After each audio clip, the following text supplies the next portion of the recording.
Okay, so today I'm not doing that much in the way of raw. I'm going to be doing some later on, but never mind. These are going to be sprouted. We got green lentils there and there, and we got mung beans there. This is not a load of mung beans which I've soaked overnight. You have to soak these things overnight. It takes a long time to cook, so it's going to go in the saucepan with some water I'm going to boil first. And then that's going to become the protein, as well as some fiber components to my meal. Obviously the tool for this is using the hob kettle to provide the hot water to make sure that it all starts at the right temperature. No problem.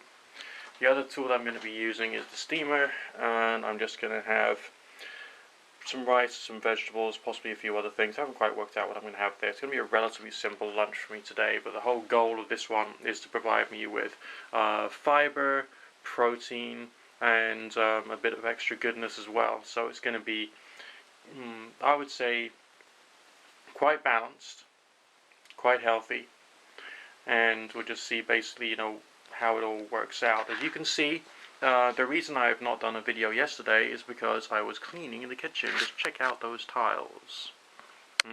Clean or what? Yes. As you can see, it's also very messy because I have a very cluttered kitchen full of all kinds of crap. But that's another issue altogether. Obviously useful things such as a dehydrator. I moved the slow cooker upstairs because basically that was taking up a lot of room. And if I want to get myself, let's say, a halogen oven so I can do even more healthy cooking, then I'll need to have some space for that as well. So just wanted to let you know where I'm at the moment. Okay, now I don't know whether you know about this or not. Just put my kettle down over there. But when you're using one of these electric steamers and you want to do rice, just take yourself a standard microwavable plastic or steamer safe plastic container and put 1 hand's thickness, okay, so that's about that much thickness of rice in it. Okay, that's what you got there. And then you cover that with I would say about 2 or 3 times the same quantity of water. Vary it depending upon the shape and size of your container. Okay. Add yourself some salt and some oil, and then get your steamer going. Again, it's good to use hot water straight from the kettle, because essentially if you do that, then your heating element there won't have to heat up all the water. It comes with this little thing here, so that the heating component is only heating up or reheating a small quantity of the water which is in that section, which goes over the heating component itself, thus making it, basically more efficient, so all your steam comes out of there and doesn't come out of there and there. And from there it can then diffuse throughout the whole container.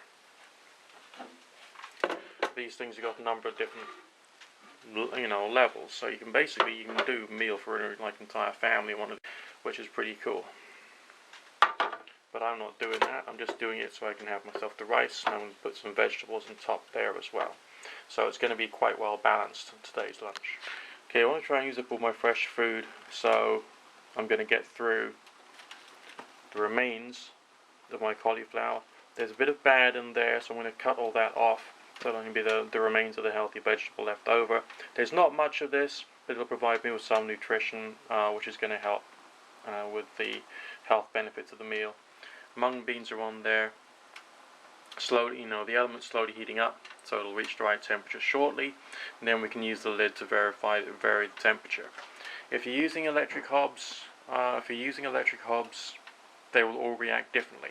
So if I do choose to make a sauce, I brought those hobs down there, because this one here makes just the right temperature for me to use the small saucepan to make a small sauce, basically. And this one tends to go up in temperature to boiling point, and then it tails off. So it's good if you want to cook something in a saucepan, like beans and pulses, lentils and the rest of it. This one is a slightly higher temperature, so some forms of light frying can be done on that one, okay? But again, I tend to use my little gas stove to do proper cooking. This hob here is the only one I use for anything else, because those 3 on this range there are terrible. That one's okay, but because of its temperature, it works best with the canister pressure cooker I've got. So every single hob has its own specific use, and when you've got yourself an electric range, you've got to just play with it and work out what it's good for, really, okay? Getting the timing right is going to be, these mung beans, I reckon about 40 minutes is good for them, okay? But over here, cooking the rice and cooking the cauliflower, that will be more like 20 minutes. So if you get that timing right, you'll be okay. Okay, now the hob is cycling down, okay? Temperature's gone up, reached its peak, and it's now declining. So in that case, I just use the lid on the saucepan to try and control the temperature of the fluid. When I have the lid on, we can keep a good simmer, at best a rolling boil, okay? But it's a, it's a good healthy simmer that's going there. And now, just boiled the kettle, and now it's time to make the rice.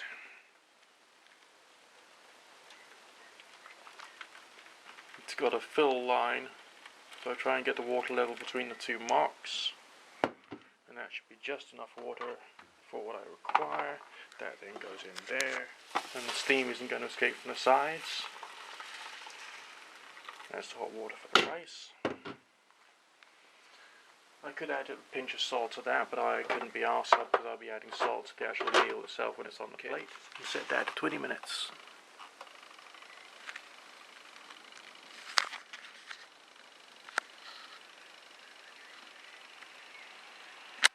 It's got a mechanical timer on it, so I can actually use that as a timer in its own right when it's not plugged into the mains.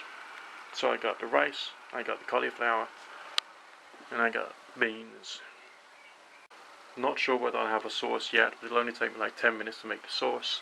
And I got myself some gluten-free gravy to make it with if I want. And I can add ginger, lime, curry powder, chili, and all sorts of things to that to try and give it some good flavors if I feel like it. Just having a debate with myself as to whether I'm going to have a sauce with this. Decided what the hell, I'll go for it. So, 2 cups worth of water. Now we'll just put about an approximate couple of tablespoons worth of this stuff in. Yeah, we'll just muck it around and hope for the best, This stuff thickens automatically, so I don't have to worry too much about whether it's going to thicken or not, because it's going to. If I was going to worry, I'd take some rice, put it through the coffee machine, the coffee grinder, grind it up nice, then add that to it as a thickener. So now it's a question of just adding some of my favorite tikka flavored curry powder to it, and then basically I'm ready to go. Okay, so that's heating up nicely. Soon it'll be, almost ready, but I want to add some flavor to it. So I'm going to try and do something interesting and make it almost like a Thai curry. And I'm going to take some lime, and I'm going to take some medium curry powder and mix it up with the sauce and see what that tastes like when it's all going together. So that smells like that will mix nicely with that to create a Thai curry type flavor, which I think will be very nice. Okay, the sauce now tastes fantastic. As you can see, I've actually put I've squeezed the lime into the liquid, and I put the quarter of the lime into there to kind of like infuse and get the flavors going, and it smells and tastes just like a Thai curry, which is amazing. Mung beans still on the boil, lid at a jaunty angle so it doesn't boil over, but it still keeps the rolling simmer going. As you can see, we got about 6 minutes maybe until the steamer stops. The rice has expanded tremendously, as you can see in there, and of course the cauliflower will be done soon. So essentially I should have a nice thick Thailand style curry themed flavor. It isn't perfect, of course, it's my own muck up, my own made up flavor, made from the things I've got available, but it'll work. With mung beans, which will be great. Cauliflower and rice. So a bit of everything, it'll be great. Okay, the sauce wasn't thickening up quite as quickly as I thought it would. So I thought that maybe the addition of the lime had somehow stopped it from thickening. So what I've done now is I've added some arrowroots, and unfortunately, I really should have sifted it because it's ended up clumping. So if I'm going to have to give that another minute or two to cook, so that will end up becoming part of the solution, and will start to create a real thick soup. with, or real thick sauce, with arrowroot. It has to reach a certain temperature, and then all of a sudden it seems to activate and then thicken, and then it creates this, like, you know, solid or more viscous liquid. So when it's reached that point, then I'll know it's done, and we'll start to get some large bubbles inside the sauce itself. And it'll look great and smell great, and it'll feel tremendous. I tasted this, and it was hot, and it was sharp, and it actually tasted quite refreshing, so quite flavoursome. If we just get the texture of the sauce up, then it'll be brilliant. That'll be really, really enjoyable.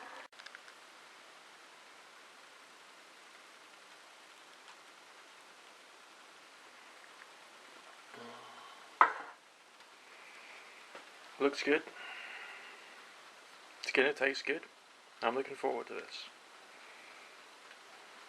You don't need to go to a restaurant. You don't need to follow a recipe. If you know what you're doing, you can make some nice stuff. Mung beans, cauliflower, rice, touch of sauce. It's gonna be beautiful.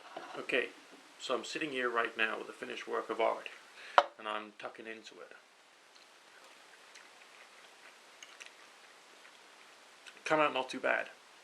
The criticisms I'd give of my own handiwork here is that I could have sweetened the sauce, or maybe a touch of Splendor, or indeed just you know, aspartame sweetener added towards the end of the cooking time would probably have really done it. The lime has come out, but it's quite a subtle flavour. The spice is probably a bit too sharp, so essentially a little less spices, a little more lime maybe, and a touch of sweetener. Apart from that, it's absolutely pretty amazing.